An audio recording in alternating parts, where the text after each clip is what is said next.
Hey, you guys, welcome to the live feed tonight. I'm Dr. Patrick Garrett, and this is Holly Hajjaj. And we're back with our live feeds, which is awesome. We had technical difficulty last week, which is pretty messed up because it's all technology, so, you know, that becomes a big problem if one thing doesn't work.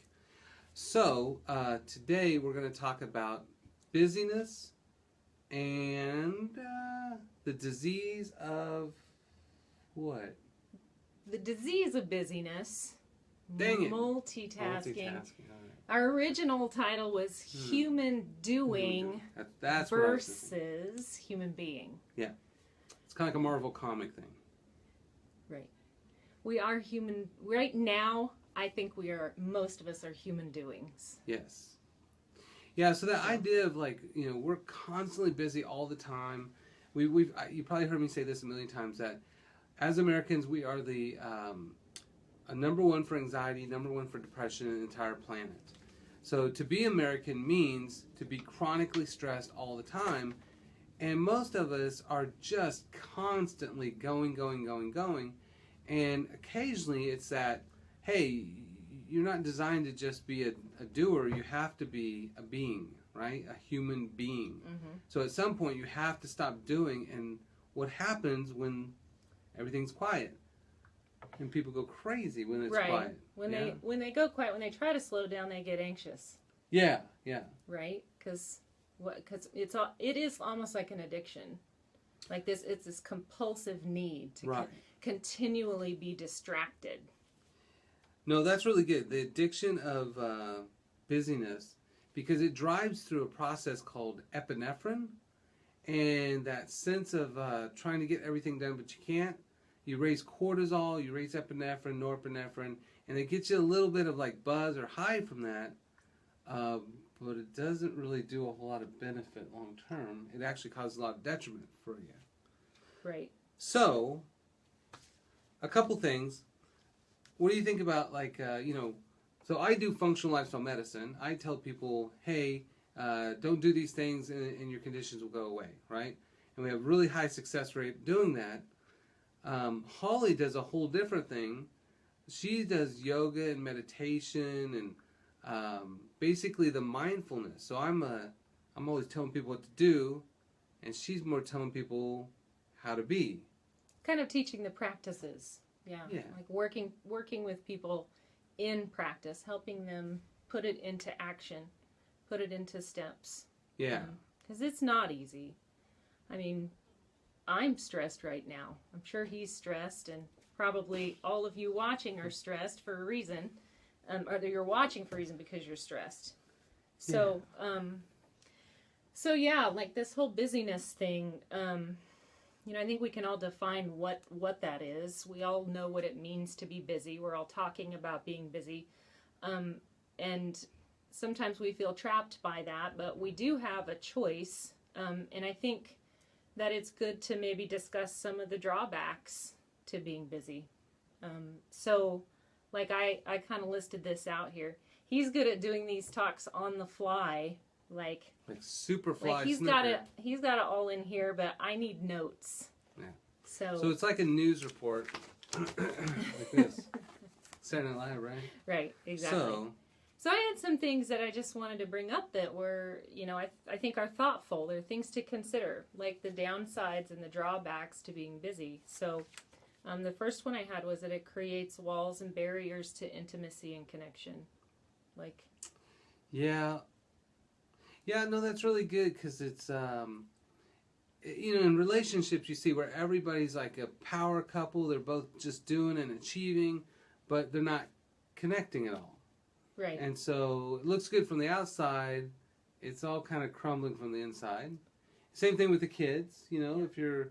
I see moms all the time that are just task oriented. They're getting everybody, driving everybody, and well, guys too, because many of us take care of the kids. So constantly just going, and never really making that strong connection with the children. And what's interesting is you see like women. I think. I don't know. Maybe it's sexist, but I don't know. You guys tell me. But I see women really more driven towards doing everything. And guys tend to be more likely to say, look, I need time, downtime, I need to go fishing, I need to go hiking, I need to go to the movies, I need my downtime so I can recharge. And I see that a lot, I really do, where it's just dad's going to be the fun guy. Wait a minute. Like a yeast? No, fun guy.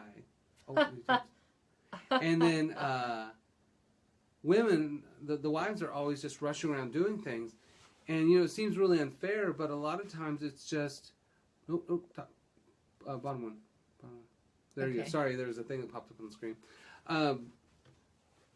But guys are willing to take time and be calm and have silence typically, all right?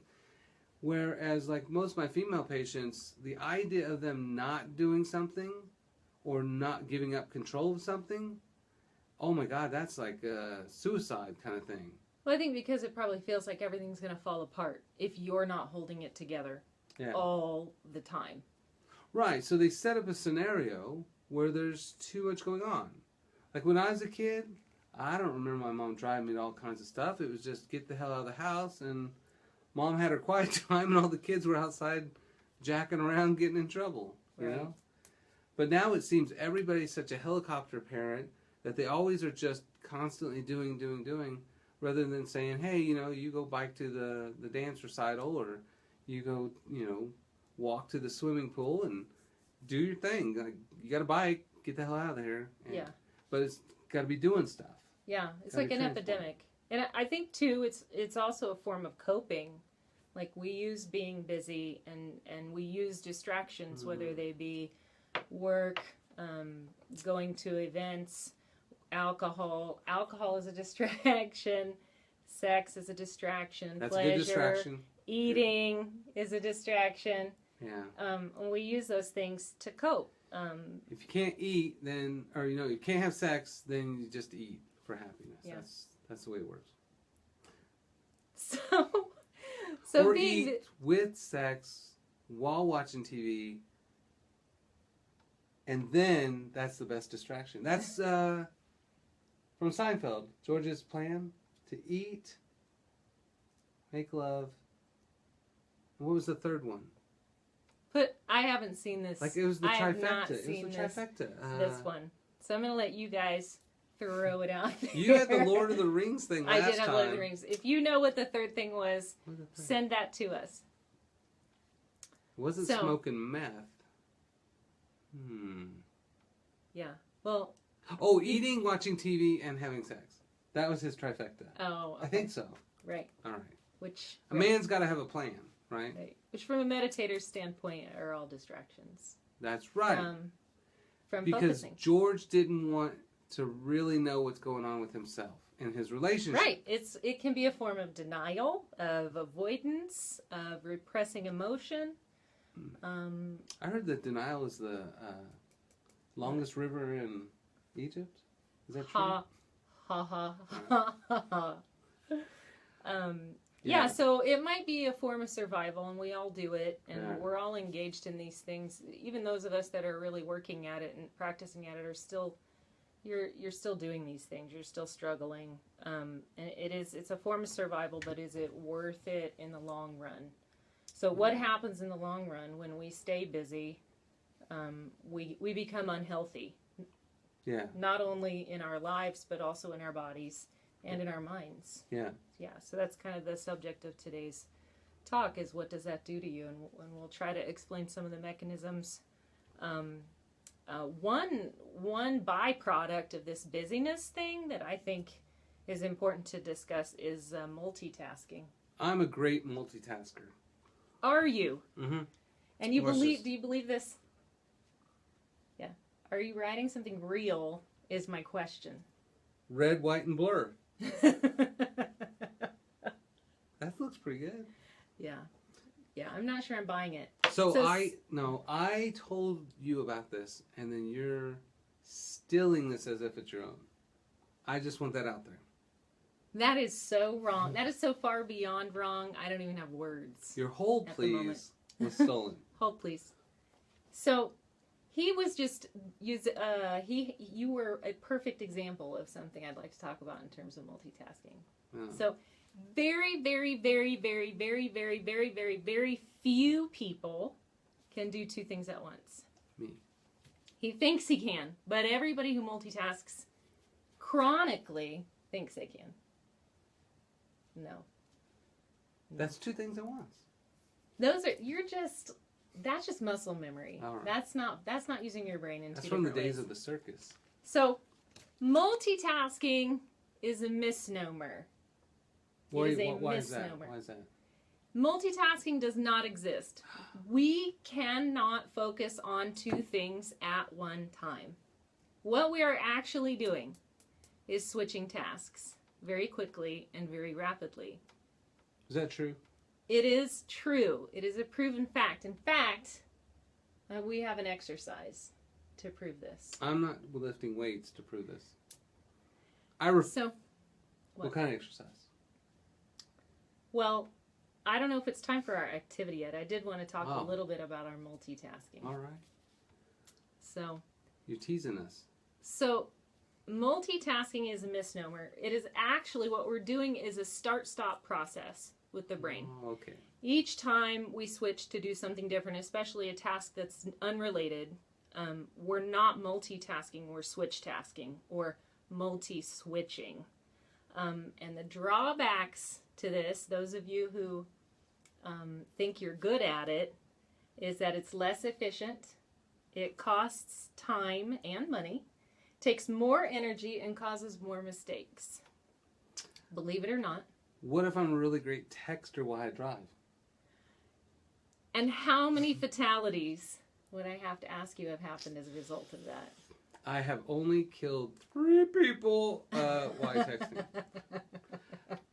So no, I mean that's probably what you see all the time because it's like I have to be very careful because I have a daughter, so I just tell my phone stuff, or I'll tell it to read me back a text or something while I'm driving.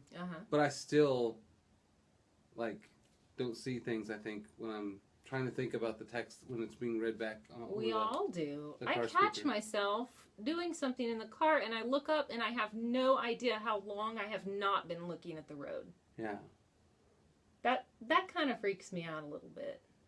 Yeah. So, as you're just on automatic pilot, which is not multitasking. That's a different use of the brain. It's a slow multi-switch. Yeah. Yeah. Yeah. So there is an activity. I think it would be cool to do. I'm going to explain. I heard about this. Did you? Yeah, like earlier, someone was saying something about that. Right. That would be me. Oh, okay. So if you're at home and you have a piece of paper, or go grab a piece of paper and a pen. That's Yes. all you need. I'm going to have you do this. Oh, I'll be really good at this. So, I have not done this exercise at all. okay. And most of you guys that know me probably think I don't do any exercises at all. So make 2 lines. So you're going to make 2 lines. I'm done. Yep. I got it. Oh, good job. You did that one thing after another. So I don't know if you can see that. Make 2 lines. 2 lines. And you can start your timer with your phone, or I'm going to time you doing it. Okay. Here. So Let's do it. hang on. Let me get my time. Let me get my timer. Let's go. Wait. All right. So hold on. Timer. What are we supposed to be doing? Stopwatch. That's what I want. Okay. So on the first line, I'm going to time you. You're going to tell me when you're done. On the first line, you're going to write, I am a great multitasker. Please write that out. Everybody, go.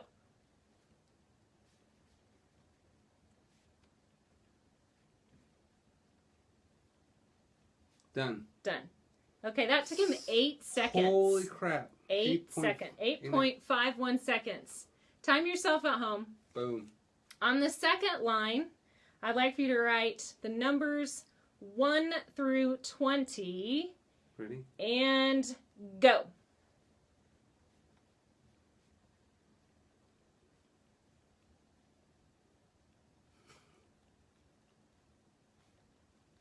Okay. Stop. Okay, that took 11. Oh my god, that's worse. 11 seconds and 34 milliseconds or whatever that is. All right. So Okay. it took Dr. G 8 to 11 seconds on average to write those. So now make 2 more lines, please. See that?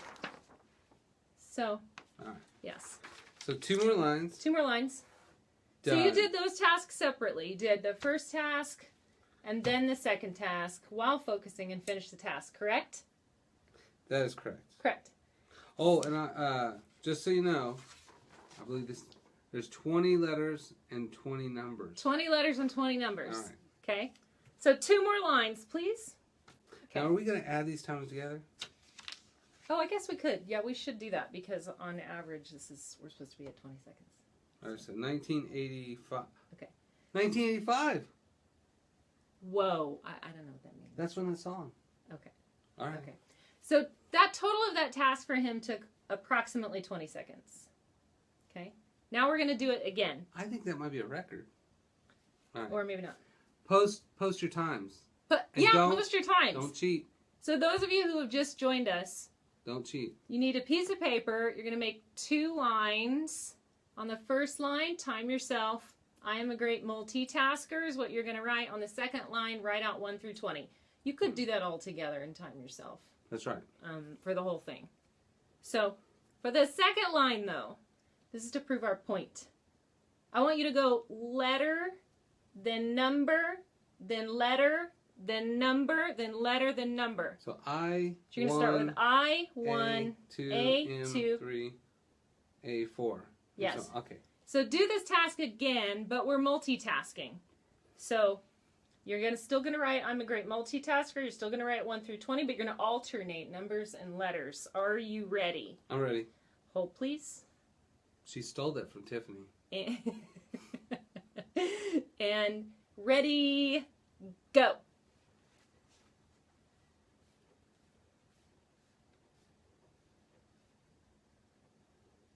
Damn it.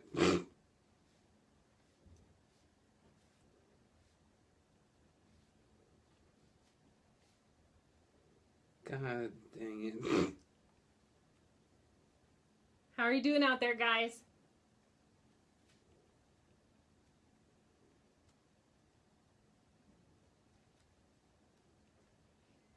Done. Not a big deal. Right. What do you think your time was on that? Less than 19 seconds. I think I did awesome. So, Dr. G, your time on the second task while multitasking was 32 seconds. Holy crap. 32 seconds. So those of you who are not God dang believers, the proof is in How much? the pudding. 32 32.66 Dang it. seconds. That's hard. All right. So, yeah, and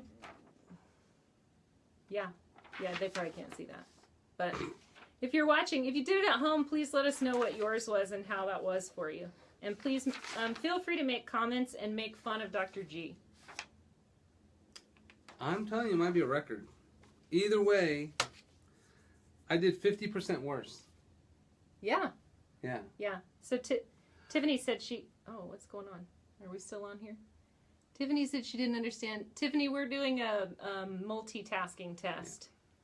So you gotta rewind it. You're gonna rewind the tape. If you put this in your VCR, just hit rewind and go back to the beginning. Exactly. All right. So I think that's a good way to prove the point. Yeah. Is that multitasking is less efficient. Dang it. Let's look what he wrote. I'm a great multitasker. So we missed a letter. I forgot I. We missed an I. I forgot 20. We went from 4 to 6. We Dang missed it. 5. I missed 2 numbers and 1 letter. I am a great. Oh, I missed an A here. And I missed a T here. I may not be a good multitasker. No one is a good multitasker. Damn it. It's not possible. It's not possible to multitask. I'm going home. We're done. But somehow we're in this culture and time in history. So like when I'm texting, I feel like I can text and like look around and text and like keep tracking people talking to me. Like I feel like I do a pretty good job though. They're mini switches, but you're still starting and stopping the process in the brain. If you stop to do the text Oh, so it and takes finish longer. the text, Yeah. you're going to get it done faster than you would if you're looking around and looking back down, even though you think you need to do both of those things. That makes sense. You'll get it done faster and you'll get it done more accurately. Yeah. All right. So I was wrong. I'm not a good multitasker. Did you hear that, folks? Did you hear that? What? It's not just you, though. It's everybody. The brain does not do tasks simultaneously. So back in the day, they were talking about messing with the radio and driving was killing people. And then it was on your phone and driving was killing people. And then now it's texting and driving is killing people. But I think texting is the worst because you physically have to keep concentrating on your... Yeah. Yeah. Yeah. I agree. But even voice to text, I notice that when I'm driving, I have little lapses, tiny lapses of time in there. Yeah. Yeah. And in that tiny amount of time when you're driving, who pulls in front of your car? And you're not even aware of how much time you haven't been looking at the road. Yeah.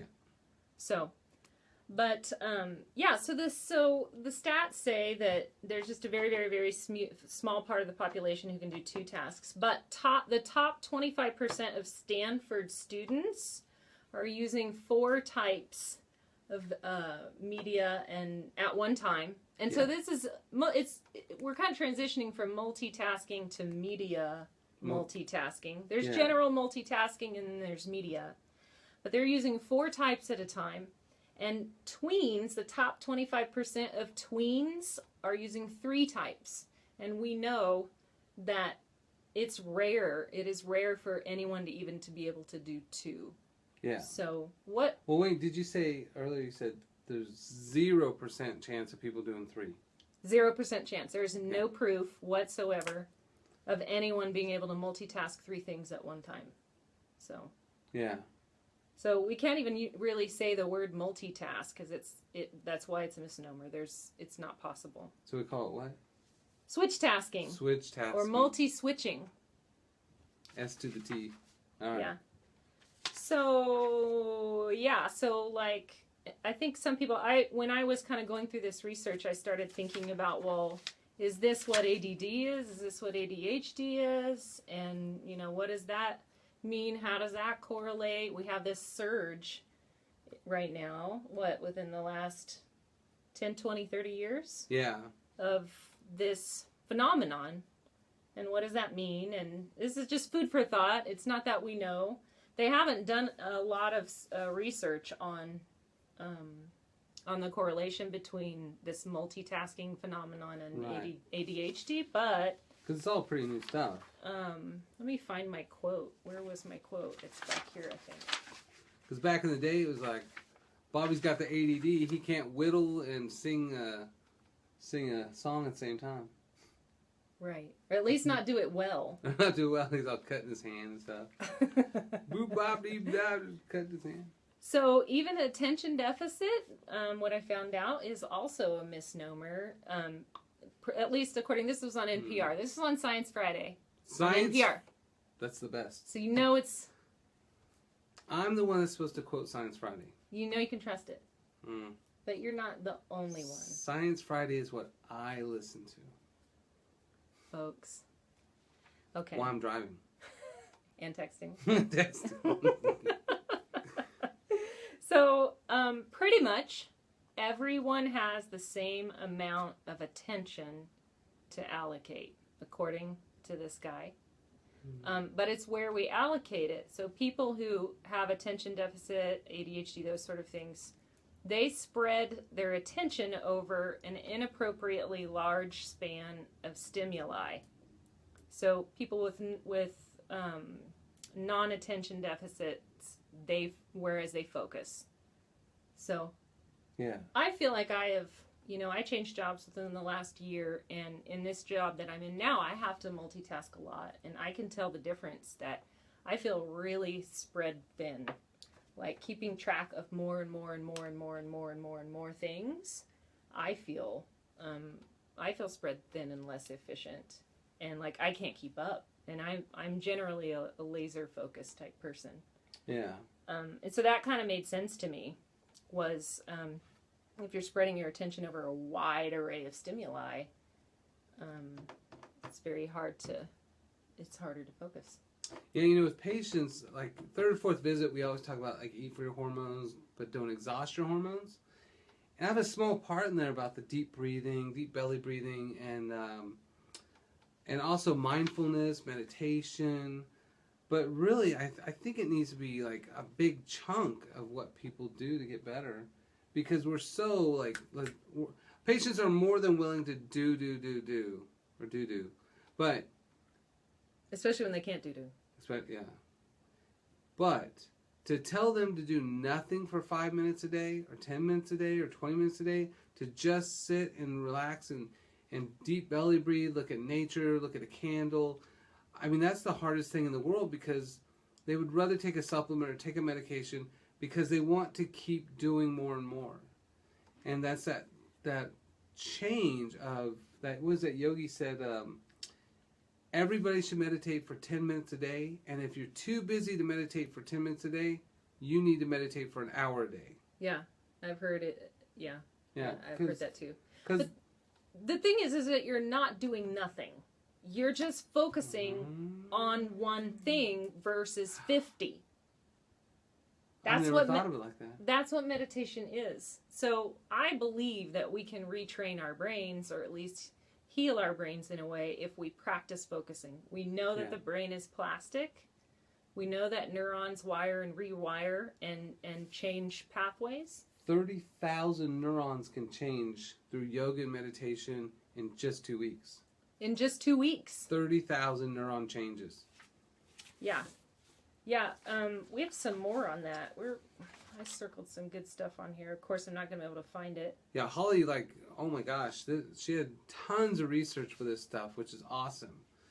And I don't really present a ton of research with the patients, but I really probably ought to focus a little bit stronger on that. So 8 weeks of mindfulness meditation reduced ruminative thinking in persons with a history of depression. This is all actual research.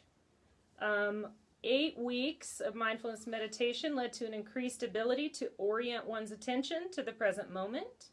That was a lab test. I think I saw 4 weeks in here somewhere too. What else do we have? There's a lot of amazing changes that can be had with meditation, but it's not even just meditation. It could be anything that you're focusing on. Tell me what that means. If you took, say for instance, right now you bring your attention to your feet. Bring your attention to the soles of your feet and to your toes. And what do they feel like? What does the skin feel like? What do the muscles, what does the connective tissue feel like? What do the tops of the feet feel like? And notice what that feels like. Everything about it. All the details. Are they cold? Are they warm? All of those things. You just meditated. That's as simple as it is. So it's interesting when you talk about that, because one of the things that the body does neurologically is desensitize to repetitive stimulation. So like most people can't feel their wedding ring or their watch or their earrings or necklace. And so eventually they can't really notice that. But if they redirect, just so like, you know, most of the time nobody thinks about what their feet feel like. But the ability to sit there and then concentrate and reconnect with that stimulation that's being nullified through the nervous system, to me that seemed really interesting. So like before we started this, I've had a couple very, very stressful months, probably since November. Crazy, crazy stressful. A few times it just got overwhelming. And one of the things that I did with that, and Holly, you know, she was just like, okay, what you need to do is do the mindfulness. And so like belly breathing, like even before we started this, you know, the idea of like belly breathing, concentrate on where the air is, and she was like, bring it up through the chest and then let it down through the stomach, out, and then bring it down. Like all that stuff was really interesting, because I don't think about that all the time. And usually when people are stressed, they do shallow breathing, and then it decreases oxygen to the brain, and then people become more anxious and stressed, and then it exacerbates it more. And that belly breathing, that deep breathing, and she'll explain a little bit more, but like I pretend I have a ball in my belly that I'm trying to air up. It dramatically increases the amount of oxygen and nutrients to your brain, which then relax it. And there's actually studies in here where it triggers a neurological change to where it basically induces parasympathetic overstimulation to then neutralize the sympathetic overstimulation. Yeah. And then you calm. And it worked. It worked. Yeah. So what it does is it turns on just this breathing. Let's just talk about that, because there's lots of ways to turn on the parasympathetic nervous system. But and the let's just talk about that for a little bit so people know. The sympathetic nervous system is your fight or flight system, and you can speak to that. So. Yeah, so fight or flight is like all the way to the point where somebody cuts you off and you get all shaky, to general anxiety disorder kind of stuff where it's just too much caffeine, too much sugar, and you just have this epinephrine or fight or flight hormone that then is overstimulated, and you have this sense of panic about you, and no reason for panic. Right. Now, if a dog is trying to chase you, this is awesome. That's what you have. Two nerve innervations to your organs. The sympathetic is from basically where your ribs are. There's a sympathetic chain that runs along the side of the spine, and it basically says, "Don't do what the other nerve says." And then your parasympathetic comes from your brain stem, goes down to all your organs, and so it tells your heart to beat 60 to 100 beats per minute, and tells your lungs to breathe 12 to 16 breaths per minute, tells your gut to do peristalsis, so everything moves through your body. But that normal parasympathetic or housekeeping nerve, if it's overridden by sympathetic, then it says, "Hey, make your heart beat really, really fast. Make your lungs breathe really, really fast. Bring all the blood into the right. into the organs or out? In and out, yeah. The blood flow. Yeah, because it's going to go through. And then what's weird about it is it actually decreases your gut performance. Mm-hmm. So food slows down, constipation starts, your heart's beating too much, and then even urine flow decreases. So that sympathetic versus parasympathetic is a huge deal when it comes to stress, anxiety, mindfulness, meditation. Yeah. Yeah. And so what happens when you start deep breathing, literally the mechanism is that it turns on the parasympathetic nervous system by expanding the bronchioles in your lungs. So there are these little passageways in the lungs where the oxygen enters the blood and then the carbon dioxide leaves it. The parasympathetic nervous system is in charge of constricting those bronchioles. So when you swell them up with a big breath, you're triggering that system to bring them back to their resting size. And it is a powerful experience. Just even my people, I work at the Y, I teach yoga